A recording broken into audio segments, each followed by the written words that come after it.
Oshqozon ichagida yarasi bor insonlarga yoki bo'lmasam gastrit, gastroduodenit yoki shu kabi holatlardagi kasali bor insonlarga, hozirda oshqozoni yaxshi ovqat hazm qilmayotgan birodarlarga, oshqozon ichagida eski yaralardan qolgan asoratlar yoki shu kabi narsalari bor insonlarga biz aloe asalni taklif qilgan edik.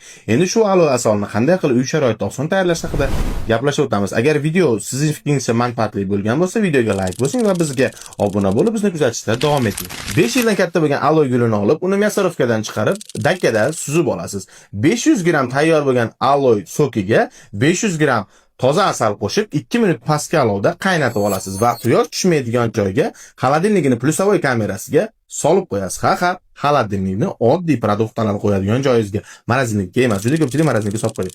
Va har kuni ertaman tayyor bo'lgan qorishmani bir osh qoshiqdan ovqatdan yarim soat oldin yeyiladi. Oshqozon ichiga yarasi bor odamlar bir osh qoshiqdan 3 mahal 10 kun, oshqozon og'rig'idigan insonlar, ya'ni oshqozon shilliq qavatini yallig'lanish yoki shu kabi holatlarda bo'ladigan insonlar bir osh qoshiqdan 2 mahal, oshqozonda eski yarasi bor insonlarga esa bir osh qoshiqdan 1 mahal ichishni tavsiya qilgan bo'lardik.